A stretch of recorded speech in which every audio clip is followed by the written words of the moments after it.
It is the 29th of May, 2020, and I have something interesting to tell you. I think it pertains to everything that's going on right now. Hopefully you find it interesting.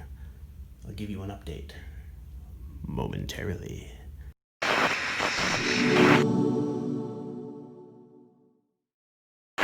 I wanted to bring up my doctor visit today. I have a horrible ringing in my right ear. It just feels like somebody has a finger stuffed in my ear. It is just ringing horribly. That aside, I want to tell you what you now have to go through to visit a doctor here. I was told to arrive about 10 minutes early. The doors are locked. You have to call them. They come out to get you. You can't touch the doors. They want to touch the doors. With no gloves, mind you. I was given a face mask. That's great. I want my ear to stop ringing. I don't care about wearing it in a hospital setting. Give me a mask, whatever. I'm brought directly to a waiting room. So on and so forth happens. When you leave, they hand you the paperwork right there in the doctor's office, and you do not talk to anybody on the way out. You go out a back door with little exit signs pointing the way outside. Now, when I called to make this appointment yesterday, I was given the option of a Zoom appointment with my doctor on the computer because I wouldn't have to have any contact with the person that way. Or I could go in if the doctor thought it necessary. I just wanted to tell you that little scenario because that is the slow burn conditioning. Right now, more people are actually saying, from what I've been told, that they are accepting these Zoom meetings with their doctors and they don't have to leave their house. Add that on top of the freedom that is slowly being taken away, day by day, and it's a slow bleed. And we're all experiencing it, and again, we're still locked down in Maine. They don't even want us to go outside.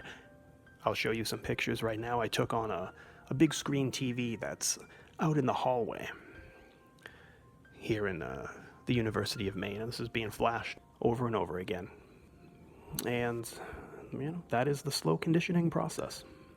In a time when, now listen to this. Let's just switch gears for a minute. While this freedom is being taken away, we are slowly being divided by color. The Minneapolis police officer at the center of the controversial death of George Floyd in custody himself has been taken into custody. Floyd's death has sparked 3 nights of violent protests in the city. Earlier, Governor Tim Walz promised justice in the case. This is the moment where we start, but every time we get to this place, we never start the process to make sure it doesn't happen again. CBS's Jeff Pegues. You see billowing black smoke filling the sky. That is one of the many fires that have been set here in Minneapolis. There are some to the east of us in St. Paul as well, where we're told about 170 fires have been set. President Trump responded to the fires and looting overnight with a warning that he'll send in the National Guard. And Twitter says one of Mr. Trump's messages was a violation of its rules. The company describes the tweet as a violation of Twitter's rules about glorifying violence. Users have to click past a warning to see it. Mr. Trump called the violent protesters in Minneapolis thugs and said, quote, "When the looting starts, the shooting starts." Even when resent by the official White House account, Twitter reissued the warning. Defenders of Mr. Trump noted the company has not similarly flagged tweets from Iran's supreme leader urging jihad against Israel. Now keep in mind, division is 33 in the septenary cipher in Gematria. Gematria being the coding of numbers within words, and 33 being the highest degree in the Scottish rite of Freemasonry. I've talked about that on this channel before, and we're just being swamped with division right now, whether it's by color or by face masks. And speaking of racism, speaking of 33, racism itself is 33 in Jewish reduction. So I just wanted to give a small update here from Maine, a personal conditioning scenario for you. Yeah, it's frustrating. But I will always say, you keep your head up and stay positive. You just hang in there. I want to tell everybody to have a good weekend, if they let you outside. I don't know what to say at that point. Have a good weekend inside, I guess, man. You know what I'm saying? I don't know.